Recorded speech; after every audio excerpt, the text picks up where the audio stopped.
At Manhattan's Beresford Hotel, where the rich and famous can always be seen, it was Marissa Ventura's job to go unnoticed. But when you least expect it, fate can open the door. The girl that was invisible is all he can see. If only he could figure out who she is. No matter who you are, destiny will find you.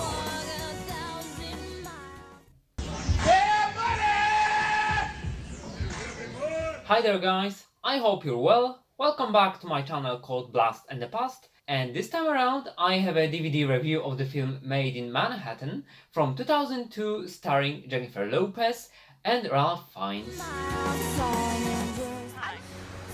Ma, I hate to break it to you, but I don't think he's after your money. The motion picture was directed by Wayne Wang and written by, surprise surprise, John Hughes. Yes, I mean the John Hughes. Known for many teenage comedies from the 1980s. In a John Hughes film. Why are you being so nice to me? Because you're letting me. The Breakfast Club. So, without further ado, buckle up, you may want to grab some popcorn, and let's get this thing rolling, shall we? Excuse me? What do you think? Dolce coat, Ralph Lauren skirt. What is great about this film is that obviously it takes place in New York, Manhattan, and this is fantastic. So I love the atmosphere of this city, how busy, how hectic it is, and the director Wayne Wang does his best to present the grandeur of New York, of Manhattan, how big this city is, how overwhelming it could be sometimes, at times, and the pace of life there is just hectic, like I've said. Marissa? So it seems that you can never catch a break, you can never rest fully. But I also think that this is the city that never sleeps. Due to the traffic, to the people constantly moving, being in motion, regardless of the time of the day or night. And this is what is so peculiar, but also what is so charming, what is so quaint about New York and Manhattan. The camera work is really fantastic because there are many wide shots presenting the beauty of this city. So you are so immersed that you feel like you were there, just sitting in front of your TV or your screen. And this is quite a skill, to be able to project this atmosphere, this climate, this busyness of the city right onto the viewer, onto the audience. It could be stated that Maid in Manhattan is a modern retelling of the Cinderella story. Everybody knows it, more or less. Everybody is familiar with it up to a point. And in this case, we also have a very hardworking, attractive woman. Here she's a single mother of a very brilliant boy who is perhaps too smart for his age. And he's a smart aleck, but in a good way. So he's always been a top student, he always brings the best marks, although he's a bit shy and timid. But I don't think that he takes it after his mom, who is very outspoken, who is very confident in terms of interpersonal relationships, but at her job, so she keeps a little bit to the side. Anyhow, by some miraculous accident, What are you talking about? Ty, don't he? Hello. Hi. she encounters a very handsome, very rich and very prospective senator, and the fate has it that their paths cross together in a very unusual way. And of course, as you can imagine, so there is some relationship flourishing between them, and something, so love is in the air. And Love is in the air. the plot is predictable, and this is obvious. Right from the get-go, you know how the story will end. So this is a no-brainer, but that's not the point. Like I keep arguing many times, in terms of romantic comedies, rom-coms, you just watch them to have fun, to enjoy this predictability. And this is the point in here, because it's about the execution. It's perfect. It's about the journey, not how it ends. Not the end, but what happens in between. And with Maid in Manhattan, this is exactly this kind of a journey. So predictable, the finish line may be known, but the stops in between along the road, not so much, perhaps. Come with us, if your husband wouldn't mind. She doesn't have a husband. And now, for a short plot summary, I have a synopsis prepared by Anonymous, which is posted on IMDb. So, without further ado, let me read it out to you. Marissa Ventura, Jennifer Lopez is a single mother born and bred in the boroughs of New York City, who works as a maid in a first-class Manhattan hotel. By a twist of fate and mistaken identity, Marissa meets Christopher Marshall, Ralph Fiennes, a handsome heir to a political dynasty, who believes that she is a guest at the hotel. Fate steps in and throws the unlikely pair together for one night. When Marissa's true identity is revealed, the two find that they are worlds apart, even though the distance separating them is just a subway ride between Manhattan and the Bronx. That's very well put, that's very succinct and to the point, so I have nothing more to add. Props to Anonymous and the IMDb website alike. Why, this is who you really are. To be honest, the film might have not got the best reception amongst the audience and the critics. However, there are people who took a liking to this motion picture. For example, Roger Ebert, one of the most famous movie critics. So in his case, he gave it 3 out of 4 stars. And of course, in his review, he admits that this film is predictable, so you know how it ends before it actually ends. However, the experience is nice. And like he aptly puts it there in his review, in his text, it's just very nice to look at 2 attractive people falling in love. And I couldn't agree more. I second the motion. Because this is what this kind of cinema stands for. So of course it's very lavish, it presents the luxurious life on the one hand, on the other hand it shows how the other half lives. So we have this cultural and financial clash between the senator, played by Ralph Fiennes, and Jennifer Lopez, who is a poor maid, I'm a guest. This could be bad. Oh, don't tell me you fall for the guy. It's complicated. barely making both ends meet, who caters for her son, who is a loving mother, and who would do everything for her son, for her posterity, for her offspring. And she has enough guts, she has enough courage to work very hard, to be persistent in her efforts, but somehow she is not cocky enough or just brave enough to apply for a better position, which she could do, and eventually in the narrative she does, because she is duped, she's tricked by one of her workmates. But this is this kind of duping, going behind your back, which is actually good, which turns out for the better. And later on, I think that the main female character is very grateful to her for what she has done. Let's be cool, okay? Okay. What's this? If that slips out again, tuck it in for me. And also there are many caveats in terms of this kind of genre. For instance, with Maid in Manhattan, the disbelief must be suspended. In many cases it's very stretched, it's a tall tale. Perhaps it wouldn't happen in real life the way it has happened in here, but a fun fact is that actually this story is partially based on a real one, on a real occurrence, a real event from the 1950s. So up to a point you could argue that it is genuine and it could happen to you, as the film with Nicolas Cage, a very nice romantic comedy, is titled as well. I could partially defend this film by claiming that it is still within the boundaries of reality. Oh my god! The characters are well depicted, they are flesh and bone protagonists, so this adds to the credibility of the story.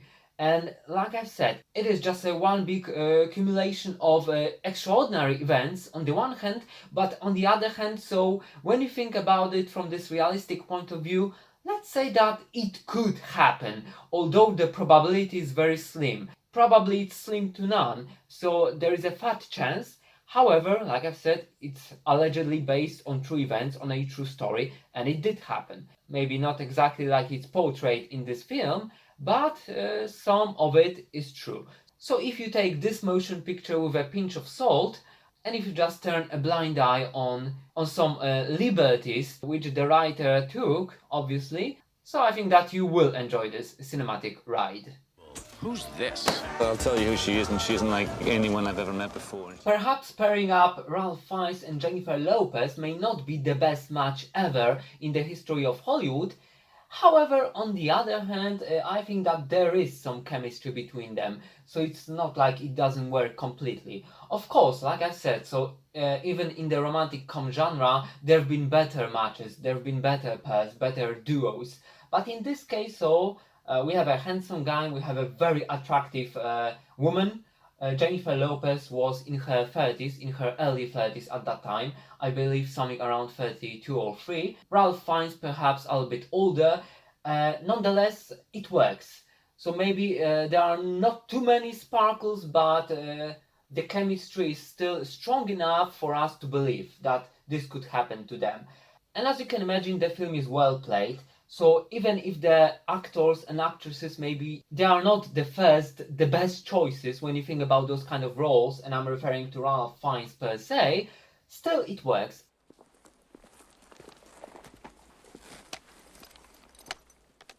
And they do their best because they are just professionals. Jennifer Lopez was relatively fresh to acting at that time, although prior to participating in that film, she had already starred in Selena, a very nice, fantastic biopic about a singer who ended up tragically, unfortunately. Of one of America's brightest stars that faded too soon. I have this one on Blu-ray and I like coming back to it. And in here, you can see that her acting chops have improved since the beginning of her route, of her career as an actress. And Ralph Fiennes, so of course he's a brand name in terms of acting, so you know that if you cast him even in a basic role which is out of the box for him, which is completely out of his repertoire, he will still do his best to deliver what is expected of him. But this is just professional. We have also Bob Hoskins as a butler, who is also great, and unfortunately so the late Bob Hoskins. However, he's a very charismatic actor, and in this case, as a reserved butler who is usually very professional, even a little bit high-strung, always serious, doesn't have too much of a sense of humor, so it's just perfect. She's about 5'6", really beautiful. Just find her, please. And apart from that, we also have this young actor, the kid, playing Jennifer Lopez's on-screen son, and he does also a good job, because we may believe that this kind of kid could be so smart at this age, because sometimes it happens that you have young geniuses, prodigies, and he is this kind of a prodigy, a whiz kid. And Well, what if you're not a politician trying to do good for everybody? What if you're just a regular person like a maid or something? he's very interested in politics, especially in Richard Nixon, and you know, kids have strange hobbies. Some of them like dinosaurs, the other ones they love trains, and apparently this one, so he's into Richard Nixon, Dick Nixon. Well, to each their own. And no, the kid doesn't replicate Richard Nixon's famous gesture, which would be something like this, showing victory. However, he seems to know quite a lot about that president. There's the president waving goodbye, and you hear the applause. And now let me discuss very briefly the picture quality of this DVD release. I'm not sure whether you can see it, but it is sharp enough, it is clear enough to just enjoy the experience, to enjoy the screening of this film.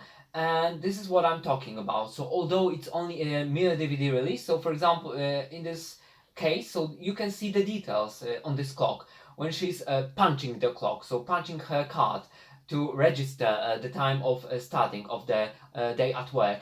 And even the details here, you see, on those TV screens, so although they are pretty far from the camera lens, you can still make out what is on them, up to a point.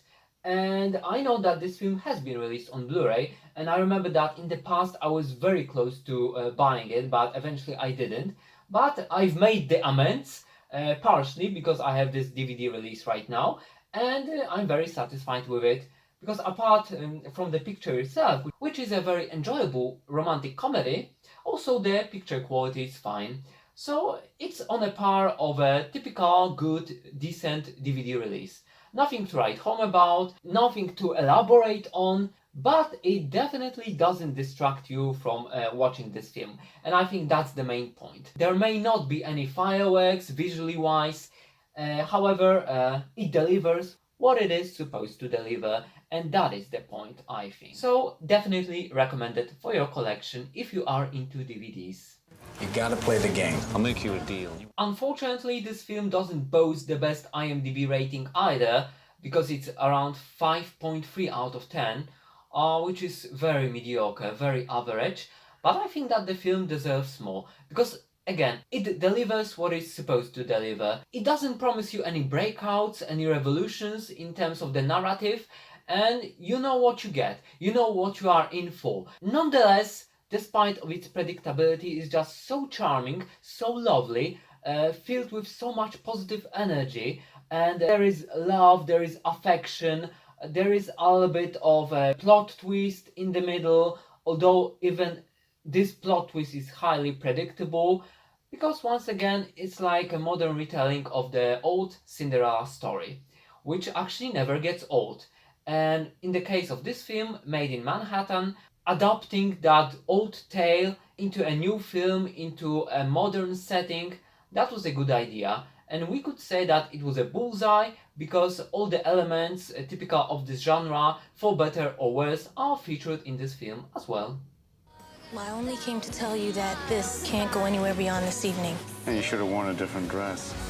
The film might have not fared very well with the critics, because I think that the general reception was pretty poor. However, it definitely was a hit with the audience, because the budget of the film was pretty high. It cost $55 million to make, however, it grossed almost $155 million worldwide, so it was a big success.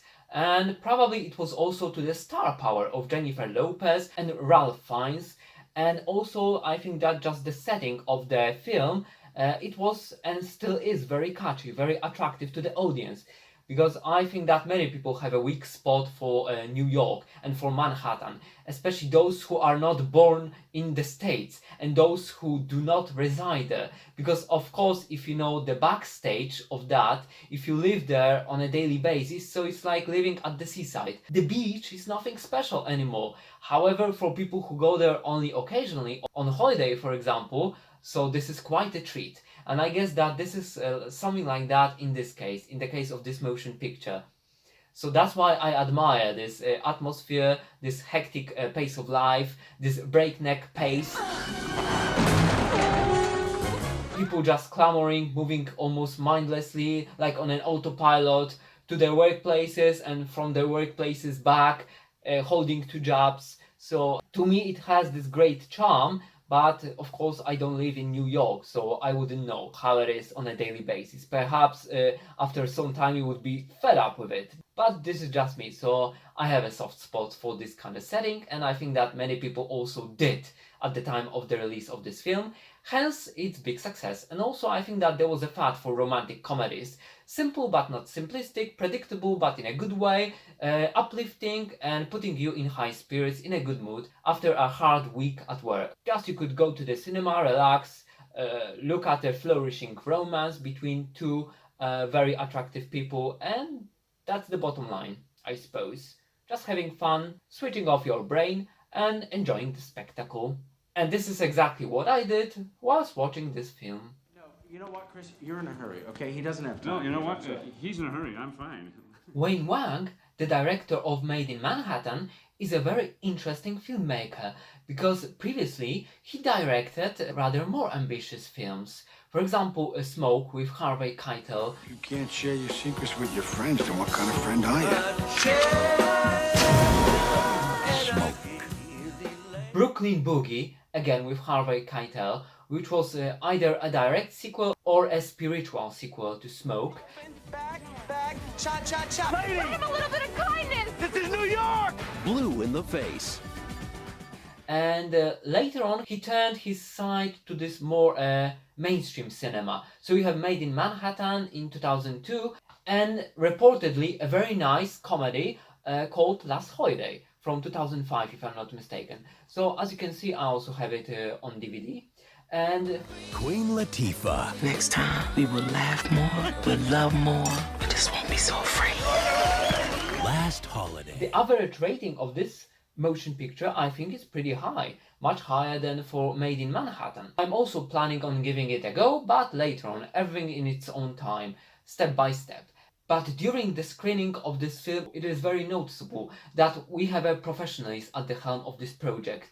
Because the wide shots, they are fantastic, they present the landscape, they present the panorama of New York City, of Manhattan. you can see that the director put all his heart into this project. He put a lot of effort into choosing the best angles, into taking care of the camera work, in presenting the events in an interesting manner, in using the budget in the right way, not squandering the money, not squandering the finances. How would you know? You didn't give me a chance. You stand on your soapbox, judging everyone, so sure that they're judging you. Then you think they're not? And these are the makings of a good director. So a person who is as professional as they can be, regardless of the genre of their film. Because on the other hand, so their future is at stake. If a high budget production, a big budget flick flops at the cinema, so they could be finished.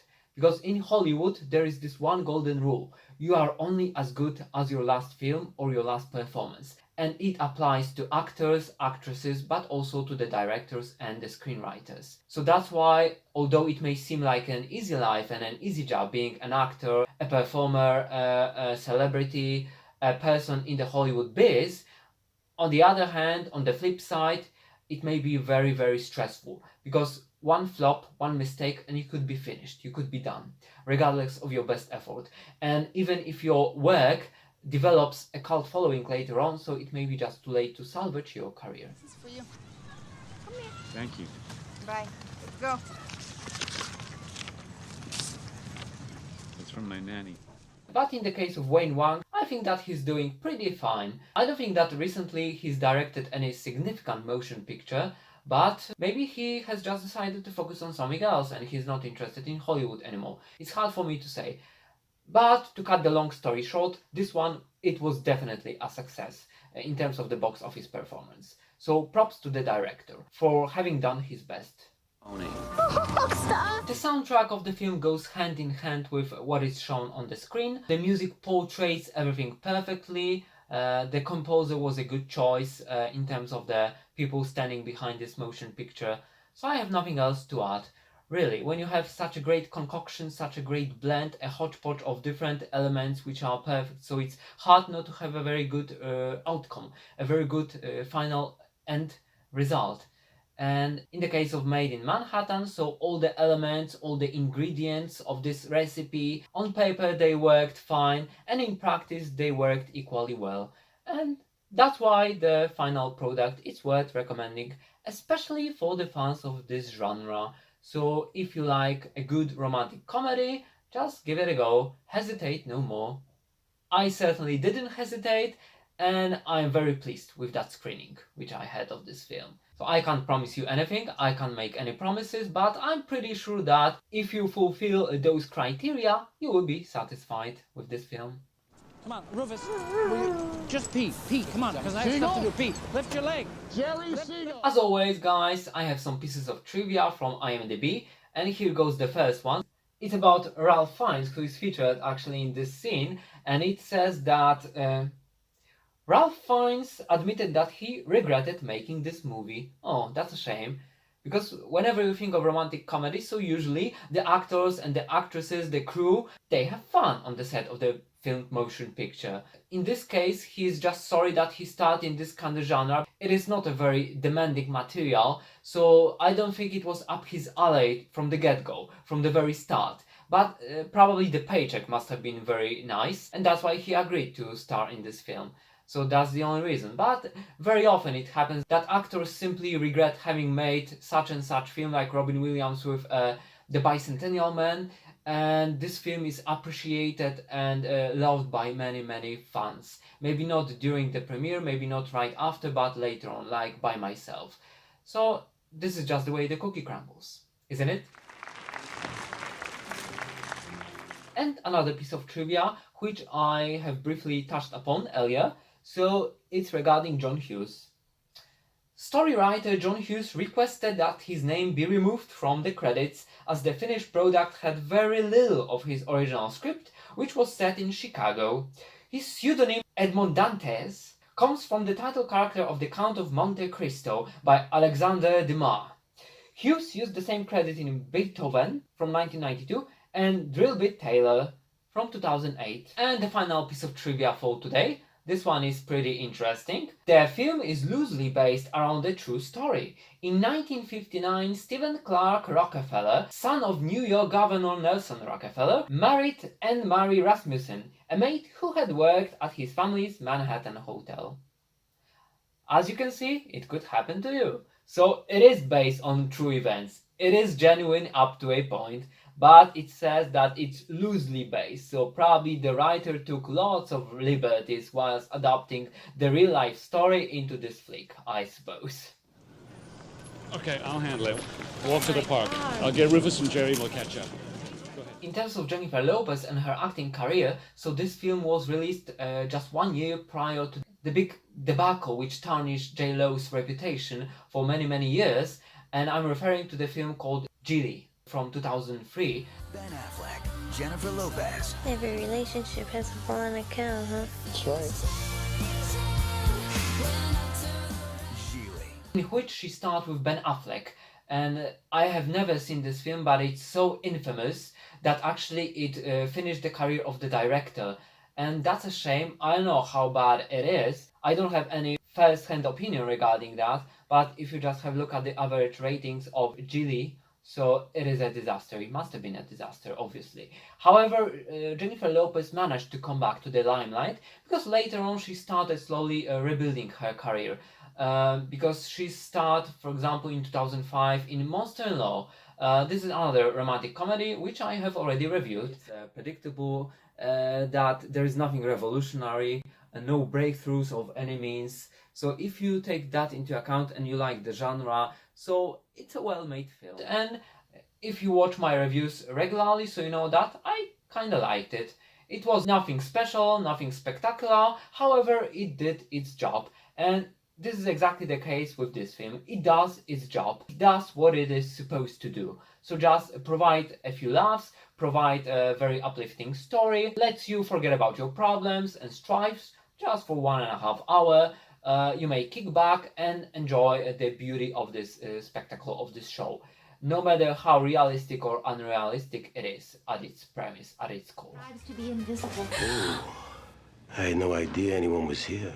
Don't worry, Mr. Monty. I may not be the biggest fan of romantic comedies of this kind of genre, because I prefer action films perhaps, as many guys do. Double the action, triple the excitement, get down! More of the excitement, get down again!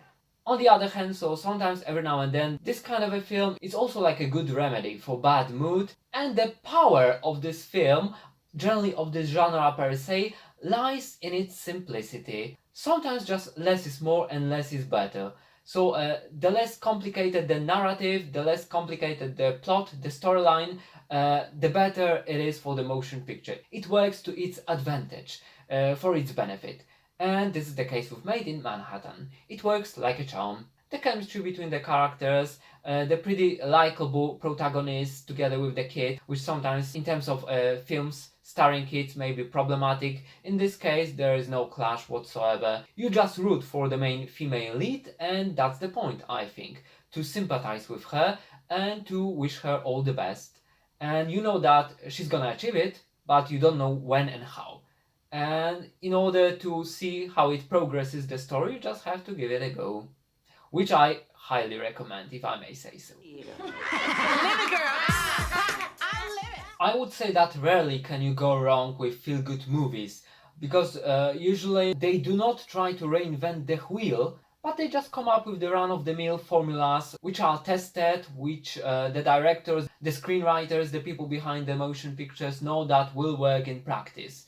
So maybe thanks to that they are also more willing to fund the project, because they know that they will get the return on their investment. Because usually it's a sure thing. Like in this case, so when you have so many well-known actors, so many trusted actors, a good, solid director behind the camera at the helm of this project, it is set in New York City, which is also a no-brainer, which is bait for the viewer, especially for the international one. So with those kind of projects, you can never go wrong. And that's why maybe they are more willing to give this film the panache it deserves in order for it to work. So the director doesn't have to work on a shoestring budget to work within the constraints, but they may just go all the way in terms of that, and as long as the money is used correctly, like in this case, in terms of the wide perspective, showing as much beauty of the city as possible, and making good use of the wide camera work, of the angles. So this is money well spent, I would say. And like I mentioned, this film did provide the return on the investment because it earned almost 3 times its budget. So even if you add the marketing costs, the fees, everything, which is maybe not included in this budget, it recouped the money which the investors had invested in this venture. If only he could figure out who she is. And just a few words about Jennifer Lopez. So she really is extraordinary because in this case, in this film, she's been in her early 30s. So like I said, maybe 32, 33, 34, something around this age.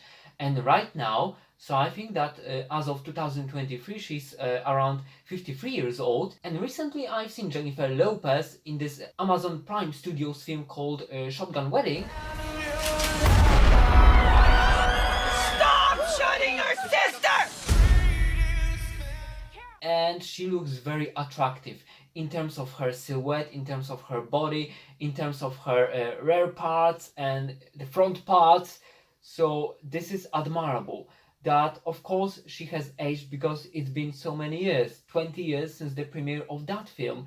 Nonetheless, she does her best to stay in shape, and this is a very good role model for all the young girls and women to follow in terms of taking care of themselves, taking care of their appearance. So of course, if you have this kind of money, it's much easier because you also have different aesthetic medicine procedures and other procedures. So I'm not gonna go deep into that. I'm not gonna go into details. But on the other hand, it still requires a lot of effort and devotion to that.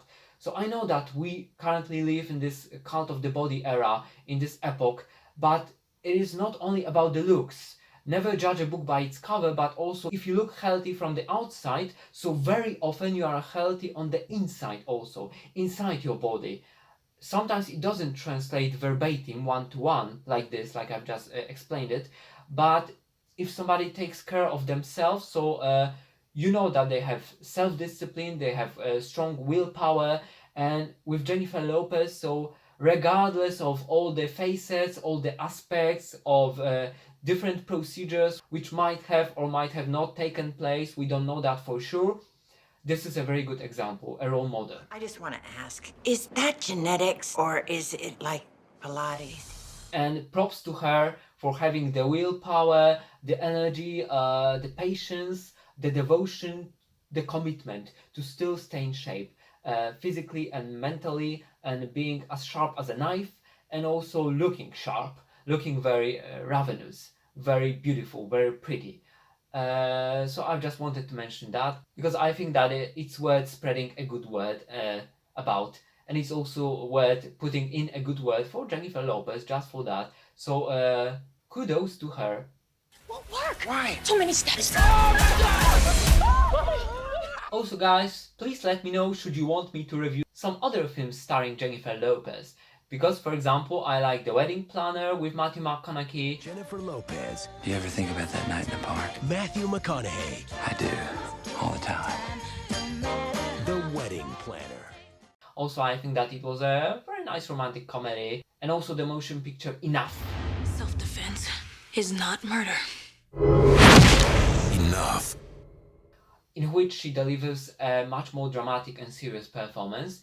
And there are many more titles with her. Maybe I could come back once again to Selena, which is a film I'm very nostalgic and sentimental about. So please just let me know if there's anything you would like me to review. So I'm open to all requests. Thanks in advance. Cheers. Caroline? You want your coat? What? The weather can be so tricky here.